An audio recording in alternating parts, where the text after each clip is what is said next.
Laurent Noé, bonjour. Bonjour. Vous êtes le responsable communication chez Vinci et avec vous, on peut monter ces opérations de communication, de prévention sur vos aires d'autoroute, comme ici aujourd'hui à Ambrossomme. Et je sais que vous êtes très actif sur la question du mégot, qui est pour nous ce partage de la prévention.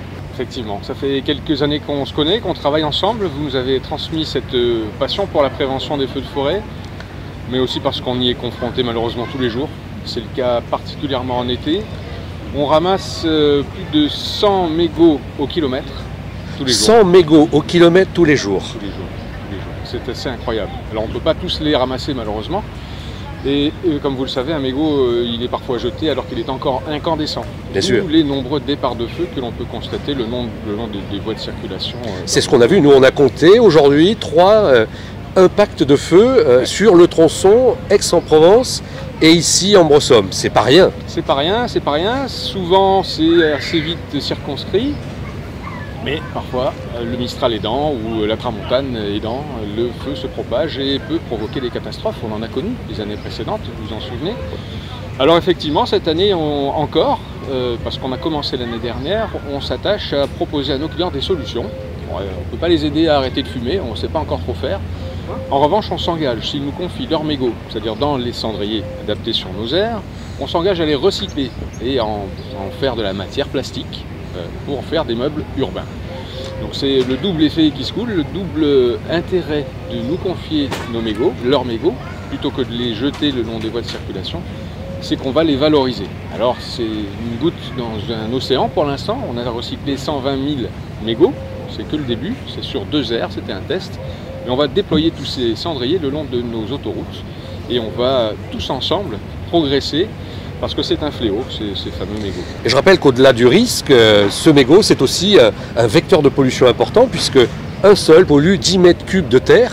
Au-delà du risque incendie, c'est bien un risque de pollution grave. Ouais. Et vous êtes aussi acteur de cette prévention par les fameux panneaux qu'on peut voir sur l'autoroute où vous rappelez qu'un mégot de cigarette égale danger, effectivement.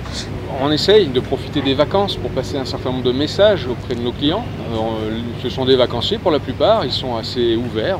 On leur propose de découvrir les richesses des territoires, les richesses du patrimoine, de l'histoire aussi. On a des Romains avec nous.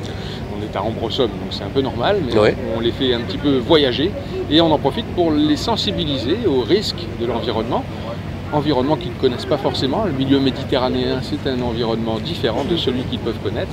Il est fragile et c'est ce qu'on essaye de porter leur connaissance. On essaye de les enrichir aussi.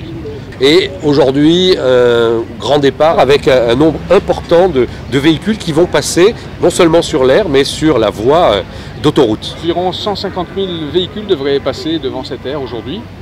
Avec des pointes jusqu'à 5000 véhicules à l'heure, donc c'est un trafic très dense.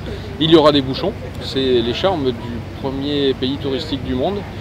On fait avec, mais on est habitué. Quand on prend l'autoroute en France, on sait qu'on va être confronté à des bouchons, surtout entre le 15 juillet et le 15 août. Laurent, encore merci de nous accueillir sur votre aire chez Vinci. Je rappelle qu'on n'est pas tout seul, on est avec les comités feu, on est avec les sapeurs-pompiers de l'Hérault et avec les forestiers sapeurs.